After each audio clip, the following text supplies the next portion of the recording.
First of all, welcome to Unity CDC, the Black Bar Association of Will County and Second Chance Program, our first candidates forum, not to be our last. We are excited that you all have decided to show up this morning. You know, we have extended invites to other, to some other candidates. Some of them had other commitments this morning, as I know some of you have other commitments later on. We appreciate you actually coming out and spending your first part of your morning with us. My name is Pamela Fort, and my program is a Second Chance program. It's an expungement program that we've been doing here in Will County for like the last 13 years, that we actually have at St. John's Church, where the Reverend Pastor Brooks, Herbert Brooks, is the pastor that allows us to have that program. He's been supportive of us all these years. And then I'll let Rolanda introduce herself and then what she does. Hi, my name is Rolanda Mitchell, and I'm a member of the Black Bar Association of Will County. The organizations that put this together, we don't necessarily support any candidate, but we do support this community being informed and getting out the vote, and we do support you telling people and encouraging people to get informed and to make sure they vote. There's still time. You have until October 7th to encourage people to register to vote if they need to change their address. That deadline is October 7th. Early voting starts October 20th through November 2nd. So we just want to encourage everyone to tell people that this is important. Change starts at the local level, okay? So we know this isn't a presidential election, but change starts at the local level. And we just want to express upon that, and hopefully we can build this in the future, and so that this community, our voices are heard, and that we express the things that we would like to see and engagement in our community. So we also want to encourage everyone afterwards that candidates, they place their materials. Please take those materials and share them with your family and friends. Thank you. And then just to let people know, as far as the voting, if you don't know where your voting precincts are, feel free to call the Will County Circuit Clerk's office, and that phone number is area code 815-740-4620, or you can go on the website at the willcountyclerkoffice.com. Okay? All right. Now, yes? September 28th, early voting. It just started. It started last month. Oh, September. Okay, well, thank you for that clarification. Appreciate it. The absentee started. Okay, thank you very much. Appreciate that. Okay, so the first thing that we're going to do is we're going to do introductions. So since we actually have both candidates here from District 86, Larry Walsh, that's the Democratic candidate for the state rep, and then we have Diane Harris, who's the Republican candidate. If the both of you can just go sit right up there at the candidates forums desk. First of all, I'd like to thank you very much for holding the forum and allowing me to have a few minutes to introduce myself and let you know where I stand on some issues. My name is Diane Harris, and I am a candidate for state rep in the 86th district. I was nominated by the Will County Republican Party to fill a vacant seat. Currently, prior to that, Larry Walsh Jr., of course, was running unopposed. And of course, we all know that it's unconstitutional, or it should be, based on our Constitution, we should have representation from both sides. So that's why I'm here this morning. I was born and raised in a conservative Democrat family. My mother was a stay-at-home mom. My father was a chauffeur. They never lived above their means, and it taught me to have integrity, to work hard for the things I want to achieve, and to stand firm on what the issues that I believe in. And that's what brings me here today. But before I get into my issues, I'd like to give you a little bit of my background. I am a currently elected precinct committeeman of the 23rd precinct here in Will County, and I am a second vice president of the Will County Republican Women. That's where we are a political action committee, and we focus on selecting candidates to go forth with the election. Also, I am a member of the Cathedral Area Preservation Association. we focus on preserving older homes in our community. Also, I'm a member of the National Notary Association, and I've done several volunteer notary events throughout the community, mostly for senior citizens who need to have their documents notarized. I don't know whether you know it or not, but being a notary is definitely what we call grassroots level in fighting fraud and corruption.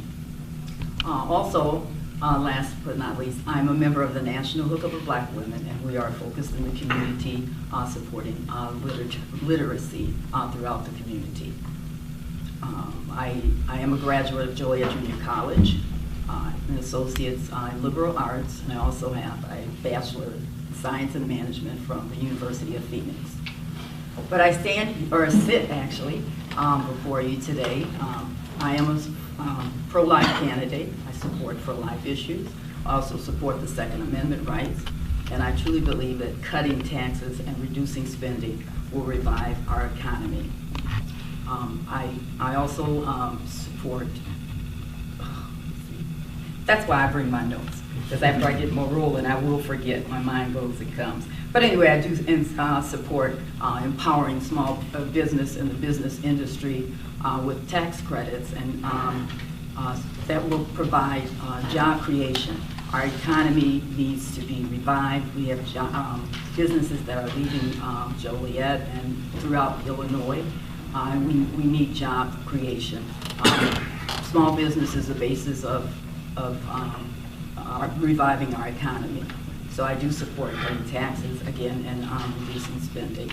So I think those are some of the items that I would truly support, and I would love to have your vote come November 4th.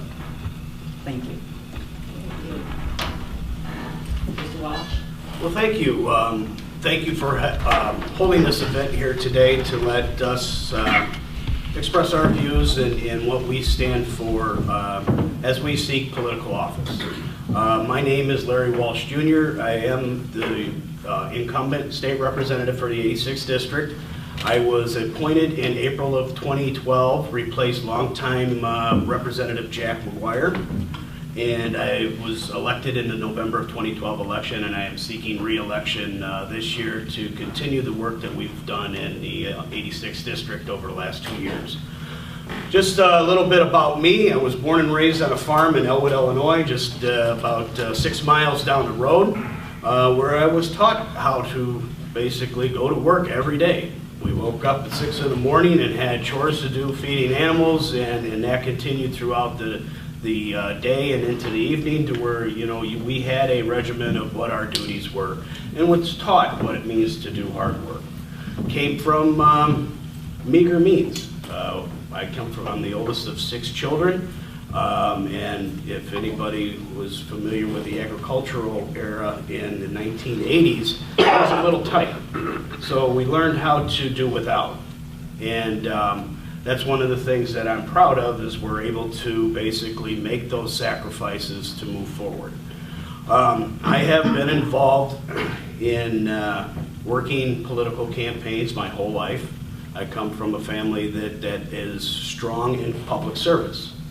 I was taught that to be part of a community, you have to get involved in that community, and you have to stand up and try to make it better. And that's what I've done, my family has done for many, many years. As graduated from Elwood Grade School in 1984, Providence Catholic High School in 1988, attended Joliet Junior College, and decided that school wasn't for me, and I joined the workforce. Got hired at Caterpillar over on Route 6 in 1994, worked there for about 14 years, and I got involved in the union. And worked as a union steward, chief steward, committeeman, ended up being the chairman of our negotiating committee. We negotiated, I was part of the 2005 contract over at Caterpillar, which was probably the last best contract that they ever had, because it's getting pretty scary these days. But was proud to work for my fellow brothers and sisters within the organization. On top of that, I was also politically active within the union, working for legislation that helps working men and women. whether that's giving them the right to choose to be in a union, whether that was wage support, whether that was working conditions, safety laws. That's the kind of stuff we proposed and we worked on as a group when I was involved with the union. Worked my way through there and now Secretary Treasurer for the District Lodge 8 of the Machinists Union. I oversee 19 local lodges throughout the state of Illinois. I am their Chief Financial Officer. And then I became state rep in 2012. So some of my core issues and a lot of the things that we're facing here in the 86th District, if you live over right here on this corridor, we've got some major infrastructure issues that we have to address. We've been working on them since I've been in office, especially this 53 corridor, on making it safer. And we were able to, once I was in office in November or October of 2012, brought IDOT, first responders and municipalities and the police and the fire in, and we sat down and came up with a comprehensive plan of how we need to address the safety issues along this 53 corridor. We got turn-only lanes at Laraway Road.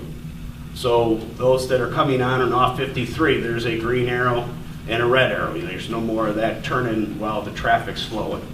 That was one of the things to address and help Laraway School District with some bus safety.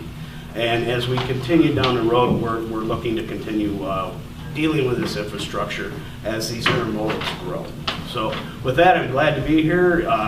It's kind of a snapshot. I know I got a little timer to me, so sometimes we get a little long-winded. But I'm glad to be here and happy to answer any questions. Thank you for those introductions. We'll start with the first question, and we'll start with you, Diane. What do you see as the top 3 challenges facing the state? And what are your plans to address it? And each of you will have a minute to answer, the question, okay? Okay, the top 3. Well, first of all, it's our economy. We certainly need to focus on our spending. Our budgets are out of order, and it's very important that we get that under control before we can even move forward in trying to do anything else. So the budgets and the economy, and along with our overspending. So that the fiscal responsibility, all that goes into one. Secondly, I think we need to focus on our immigration issue.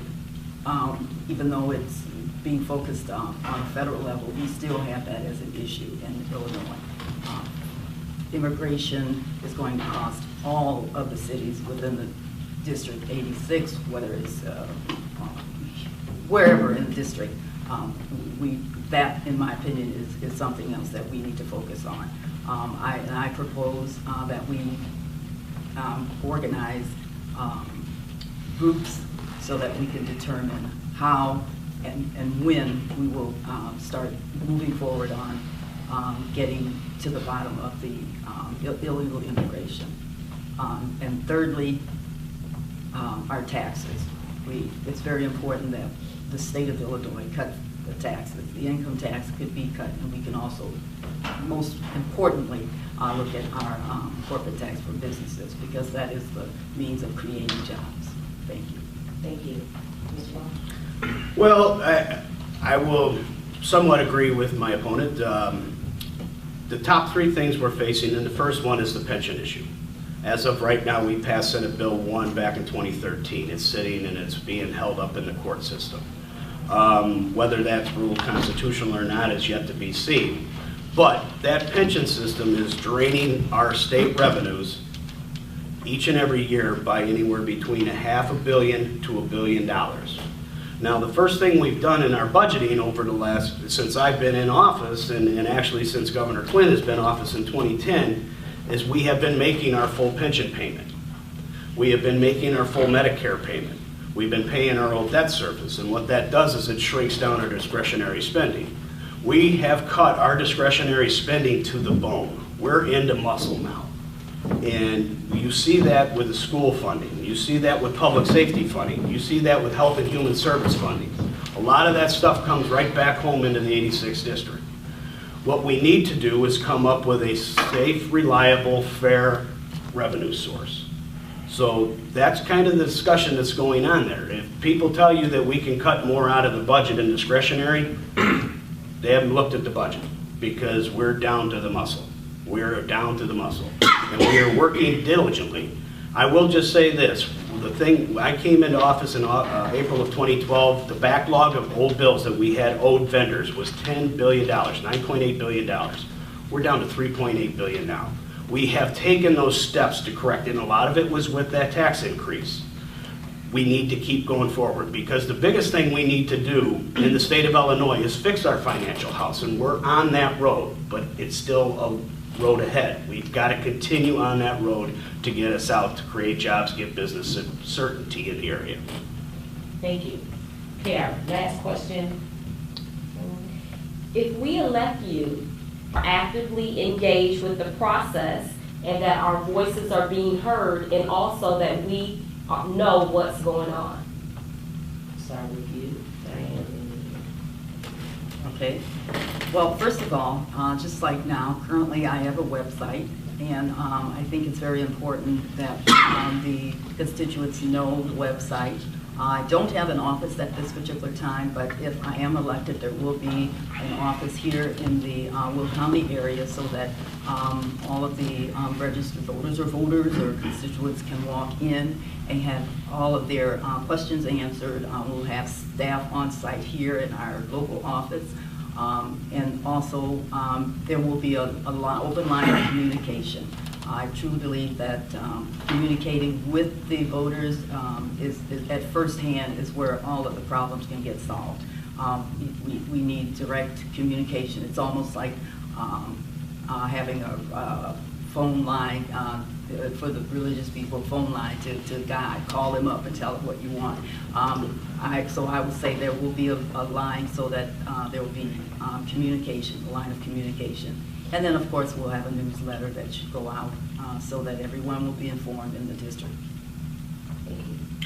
Well, right now I run a full-time office over on 121 Springfield Avenue. My phone number is 815-730-8600. That is from 8 to 5 o'clock every day, or Monday through Friday is up and operational. Each year I send out a newsletter telling us what I'm doing as far as your representative in Springfield. And thirdly, I'm out and about everywhere. I really don't miss much anything. If somebody in the area or in the neighborhood's got something going on and they notify me of it, I do everything I can to get that on my schedule, and I am out and about. That's the best way to get feedback from the area, is talking to people out on the streets, and that's what I do. I'm out and I make sure that I'm extremely accessible. My email is staterepllarrywalshjr@gmail.com. Anytime you have an issue, you have a question, my office is there for assistance, and I'll do my best to get you an answer. May not want to hear that answer, but I will get you an answer. And I've been proud to be very, very accessible to my constituents in my tenure as state rep, and I look forward to continuing it. At this time, we'll take one question from the audience, if anyone has a question for the candidate. My name is Willis Sellers, and I'm the president of the Black Contractors. And we, in the black community, we have a very big issue of African Americans not getting work in the county and also in the city. And I want to know, if you get elected, what will be your plans to make sure that everyone, including African Americans, get an opportunity to participate in some of this work that you got going on around here? We have hundreds and hundreds of documents showing where millions of dollars worth of work is given out in Joliet and in Will County every year, and African Americans is not on those jobs. 1 minute apiece, please. We'll start with you, Ms. Diane. Okay, thanks. That's a good question, Mr. Sellers, and thanks for coming to the forum. But anyway, if you take a look at my literature, I do say that we focus on job creation. And job creation cannot move forward without job training, skills. in order for any community, and especially African American community, to be eligible for the opportunities, there should be skilled, trained individuals. And I propose that once we get into that tax structure where we can bring the jobs to Joliet and wherever in the District 86, that we propose training that goes along with it, because that's the part of getting the jobs, skilled workers, and the opportunity to be trained to get the work. Because if you can't do the work, you're not going to get the work. Willie, we've talked about this a lot of times, and as far as the county and the city, me as a state rep don't have that kind of pull, I guess you would say, or decision-making process for what those projects. I will tell you on the state level, though, we just passed the Ileana language back in 2012, and we put the strongest DBE language that the state of Illinois has ever seen. And we've got a center now, resource center for DBEs over in Park Forest. That's basically for the Ileana project. This is a $2 billion project. There's going to be a lot of jobs created once this thing gets rolling. And it's the resource center for not only the training purposes, but be able to help minority contractors be able to get in and bid and qualify to get a lot of this work. And it's going to be, like I said, the strongest that we've done as the state of Illinois. I know in a lot of the projects, there are DBEs that are being given the work. I know that you haven't been part of that, and we've had that discussion, but they are meeting what they're supposed to from the records that we get from IDOT. But I will continue to work to, one, bring training back to this area for that, and then also to make sure that those contracts are accessible when those bids go out. Thank you. All right, just in closing, 30 seconds apiece, just, closing words as to why we should hire you to be our state senator. We're running for state. I'm sorry, state rep. Yeah. Okay. Get it, sir. Oh, I go Ladies first again? first. No, okay, all right, okay. Ladies first. All right, all right, now don't take my lines, because I'm first, okay? All right, but anyway, I would like to take a few minutes to say thank you very much for, again, allowing me to be here. I think this is very worthy, it's a good, informative, so that everybody that is here gets to know where we stand. But thank you again. I will, when elected to serve as your representative, I will work hard to make sure that your issues are brought to the table so that they can be discussed. I plan to serve, but never be self-serving. And please know that that is very important, because the lack, or never to be self-serving indicates integrity, and it also indicates that your tax dollars will be in good hands. And that's what's most important as a constituent and as a voter such as myself and a candidate, to make sure that your money, your taxes, and what you do, and when you work hard, that it's put in the right places, so that your families and their families in the future will be intact. So thank you for your vote, November. Well, thank you again for holding this forum. I've worked very hard to represent this district and make sure our area is well represented in Springfield, and make sure that the share of our tax dollars are coming back home. I think we've been able to accomplish that. We've got a lot more work to do. We've got some fiscal restraints that we're facing, and we need to make tough decisions, and we got to make tough votes in Springfield. I've proven I can do that. I've had to take some very unpopular votes that probably have cost me some. But it's the right thing to do. We need to get Illinois back on track. We're on that path, and I'm looking to continue to do that. But anyway, my name is Mike Kelly. I am the Democratic candidate for Will County Sheriff. I'm a lifelong resident of Will County. I'm born, raised, and reside in Lockport, Illinois, about 6 or 7 miles from here. Been married to my high school sweetheart for 22 years. We have 3 teenage boys, so that's kind of why my hair's starting to turn gray now. But I was hired by the Will County Sheriff's Department when I was 21 years old. I just started my 27th year in September of 17. September 17th was starting my 27th year at the Sheriff's Department. It's the only department I've ever worked for. It's the only department I know. I've been serving and protecting the citizens of Will County for over half of my adult life, and I have an impeccable work record. I have not ever been disciplined since I've been there, and have never even had one single complaint against me since I've been on the department. I've worked in every single division that the Sheriff's Department has, from patrol to the courthouse security to the adult detention facility, investigations. I was a state investigator for the state's attorney's office. I'm a supervisor now in investigations. I supervised in patrol. So if there's a division at the Sheriff's Department I've worked at, I know exactly how each and every division on this department works. You know, the ins and outs of each division. I also have a little bit of political experience in that in 2005 I was elected to the Lockport City Council, where I served 4 years as an alderman. And in 2009, I got elected to the Lockport Township Board, where I am a trustee on that board currently today.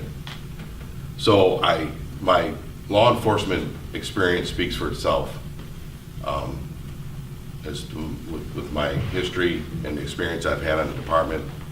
But I bring a unique aspect, I believe, that my opponent, which I won't talk about because he's not here, doesn't have, in that I've sat on both sides of the table. I've been on the city council and the trustee board where I've had to crunch the budget. I've had to be a watchdog for the taxpayers and reallocate money and have department heads like the highway commissioner or the assessor come to us with their budget. We had to cut it and trim it and move money around. So that experience of being on that political board, I've seen all the tricks of the trade, so that when I have to go see Pastor Brooks on the county board when I'm the sheriff and say, this is why I need this, or this is where we can move money here, and this is why, my experience in serving on those boards has prepared me for that. And there is some waste at the Sheriff's Department that needs to be trimmed. I've already began discussions with the Will County State's Attorney, and that the sheriff sales on foreclosures, when a house gets foreclosed and the sheriff does the sale on that house, they hire a private law firm to do all the attorney paperwork and draw, for the sale. They pay them hundreds of thousands of dollars a year. Well, in my discussions with the state's attorney, he assured me that his office could take those duties over at no cost to the Sheriff's Department. That way I can hopefully take that with the help of the county board, take that couple $100,000 each year and put it back into the department in manpower, get more deputies on the street to serve, and protect the citizens, get some correctional officers down in the jail, because that jail alone, every 2 weeks, it's over $30,000 in overtime because they're so short-handed out. So that's one of the ways I'd like to cut, so that I can get money to hire more people, so we can eliminate those costs, over that overtime and that for the private attorney firm. One of the things I've already started talking with the deputy's president, the president, I want to go to a 10 or a 12-hour shift in patrol, because all big departments like Joliet and Bolingbrook all do a 12-hour shift, and they have a cover shift so that you have more manpower on the street during the busiest time when we're answering the most calls, and you'll see a lot more Will County squad cars that way. So if I get elected, I've already spoke to him, we've already come up with a plan. That's one of the first things I want to do.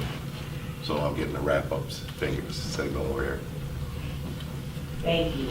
Okay, the first question is, in your view, what are the biggest issues facing the Sheriff's Department today? Okay. Well, At this time. right. Well, number one, I don't know if you guys remember, but in 2011, the Sheriff's Department was the victim of a burglary where 3 kilos of heroin were stolen. And somebody actually overdosed on that heroin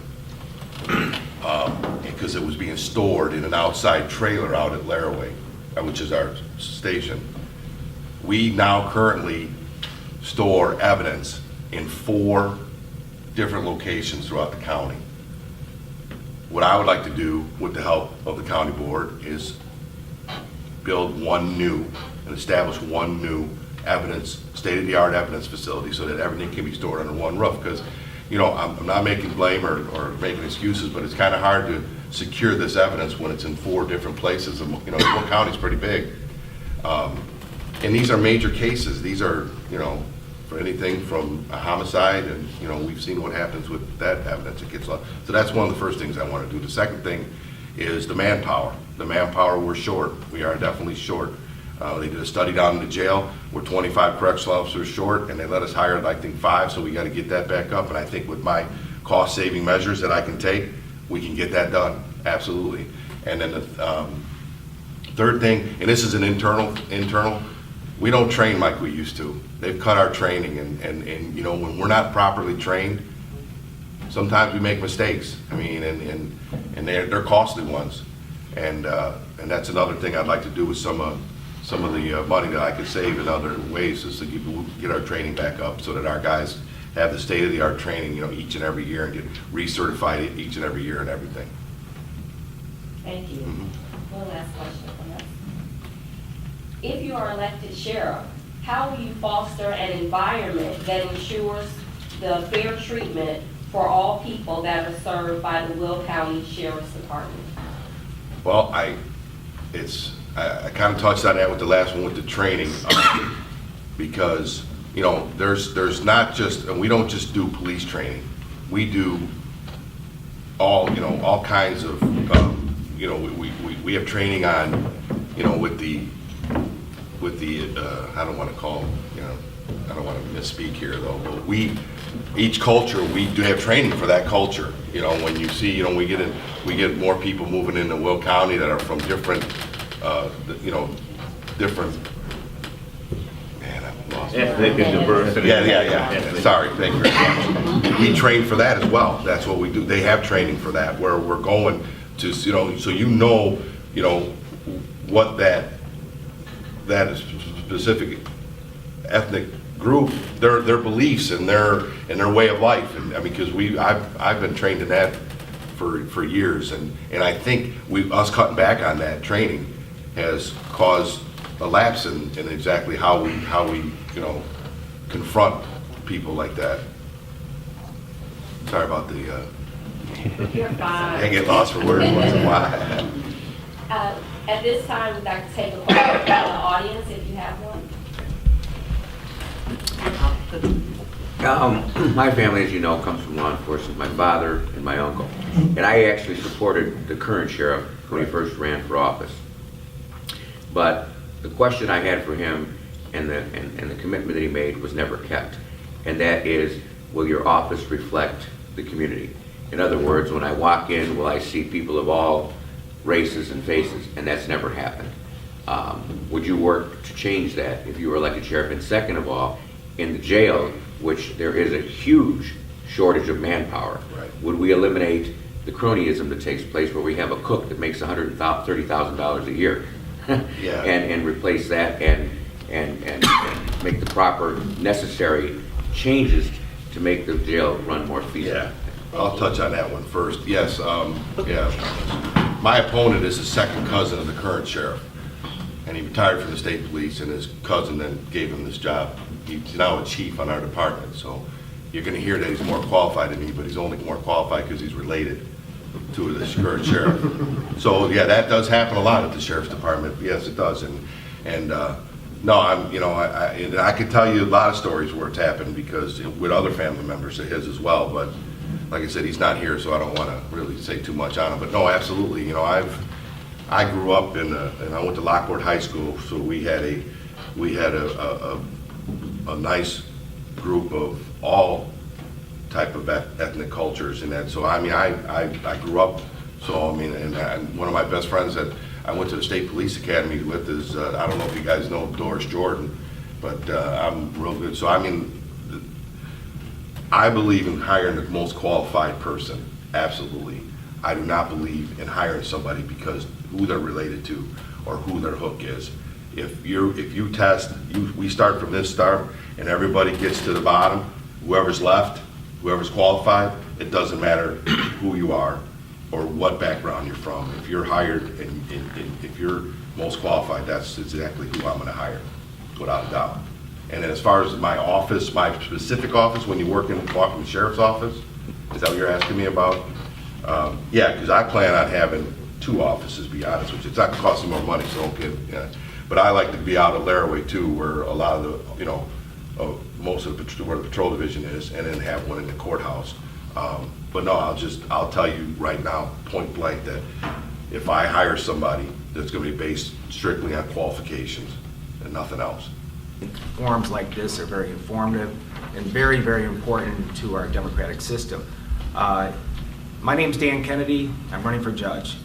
We said sub-circuits. That might be a foreign term to some people. Our county has broken into sub-circuit judges. It used to be county-wide. Now we're broken into sub-circuits. Sub-circuit 2, which is a new vacancy, entails most of Joliet Township and all of Troy Township. It is a new vacancy. I'm the Democratic nominee. I won the Democratic primary. A little bit about myself. I'm a graduate from Troy Junior High, Joliet West High School.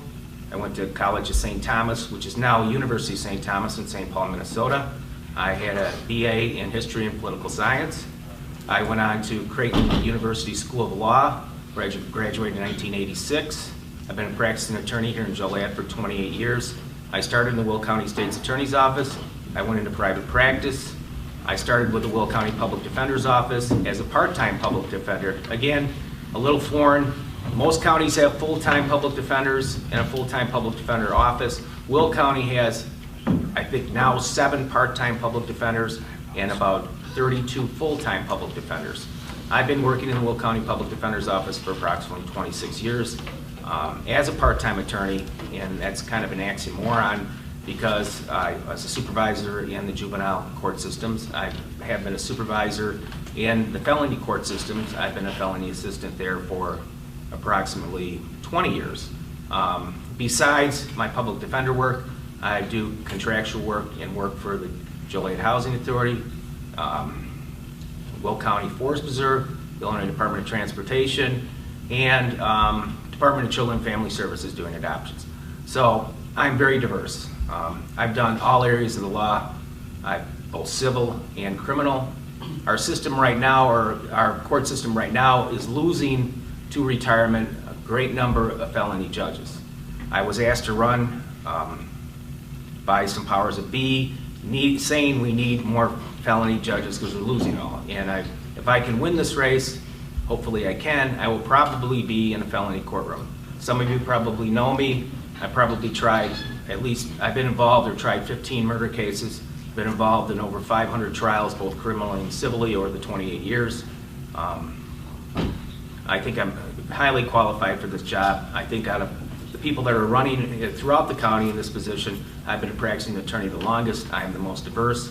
I think I'd be asked to our justice system, and I ask people to go out and vote. As Mike said, this is an off-presidential race. We have to have people vote. You don't necessarily have to vote for me. I'd like you to vote for me, but we need people to vote. I mean, we have an opportunity here, Well, Ms. Mitchell, I think you and I can share in what we really need, and we need a new courthouse. If anybody's been over in that courthouse, well, I mean, think of today, if today was Monday morning with the rain and the snow and the sleet, and you're waiting in line for an hour to get through security outside because we got overcrowdedness. That's the number one thing we need. Anybody's been over there, anybody that works over there knows that courthouse is obsolete for the populace we have and obsolete for being modern. It is not modern. It's falling apart. There's safety issues in there. I mean, I think we know that there was one incident about a year ago where the roof caved in one of the courtrooms. I mean, we can't have that. And there's one incident outside the elevator where the floor caved in. We can't have that. We need a new courthouse, but the problem with the new courthouse is how we're going to pay for it. And that's a legislative issue, and we as taxpayers and people in the community powers that be have to get together and come to some solution how we're going to pay for that. And that's a legislative issue, not a judicial issue. But I think the number one concern in Will County is we're going to have to get facilities to accommodate the populace in our problems that we have. Thank you. Okay. Yeah. And the last question is, why are you personally running for office? That's a good question. I could be honest and say I practiced law long enough, and which I'm going to be. I practiced law 28 years, and I think it's time for me to make the step forward. I see many of our judges are good friends of mine, and I think I'm as qualified, if not more qualified, than a lot of judges that we have. I don't want to be self-serving, but it's time, 28 years. Great. At this time, we'd like to see if we have a question from our audience. Sure. You said it a couple of times, powers that be sounds like, I call it a wandering generality, and that's who asked you to run. Can you be more specific about what are you talking about when you say? Well, I wouldn't say the powers that be. I had a great number of friends in the judicial system and the legal community that came to me and said, try it, basically. And Powers that be. Well, powers that be, there's a few judges, I can't mention their names, a few long-time attorneys that asked me to run. In fact, in the Democratic primary, we had 7 people running. I was the last person to declare. Because I do have family issues, not family issues, but I got obligations to my family. I have two daughters in college, and I have a pretty successful law practice. And to take on this for the last 14 months has been very burdensome, but hopefully successful. My name is Deborah Townsend. I do an anger adjusters workshop here in Joliet for the last 20 years. So I have a lot of court referrals that come from the court. My question, and it's the same question that the sheriff addressed just a minute ago, and I have no idea. That's why I'm asking this question. Is there cultural awareness training for judges? Yes, in some of our ethical classes, if I get elected, there are seminars that we're mandatorily to go to, and there are cultural awareness programs, part of our ethics programs that we have to go. We have continuing legal education as an attorney, as attorneys, and one of the categories is ethics, which includes being what you just mentioned. And I know judges, if you get elected, they have to do continuing legal education, which includes what you mentioned. Cultural awareness. Cultural awareness. And I was just, I'm bringing this up because, as citizens, we don't know who's doing this cultural awareness training. And from one police officer I talked to one time for the police station, the cultural awareness training came from somebody who needed to be culturally trained from Texas. And so they said, half of the police officers, he started the training and they just walked out. It was so biased. So if, somehow we as citizens could know who's being contracted to do the cultural awareness training, I think that would help. Well, I can say with the Bar Association or with Attorney Registration and Disciplinary Commission, part of the oath we take and part of our rules prohibit biased or discriminatory behavior. As far as specific classes teaching attorneys, I'm not aware of any. However, we have continuing legal education. We're going to do 30 hours every 2 years, and part of the ethics portion of that deals with cultural awareness. I was confused, but to go ahead and just, just some closing remarks as to why. Agree. Take the same thing. Elections are important. We need people to vote. A judge's race, I ran on the premise, it shouldn't be political, but it is. We take an oath, once you become a judge, to not be involved in politics. During our debates, in my campaigning, I can't discuss politics or my issues, yet I got to run in a partisan race. I want people to go out and vote. You don't necessarily have to vote for me, but let's exercise our constitutional rights as United States citizens, and let's vote. Thank you. Democrat running for judge for the 2nd Sub-Circuit. We'd like to thank everyone for participating, for being here. We truly appreciate you. Again, please take this information back to the community. Encourage others to get out and to vote. Again, you have until October 7th to register. Absentee voting has already started, and early voting starts on October 20th.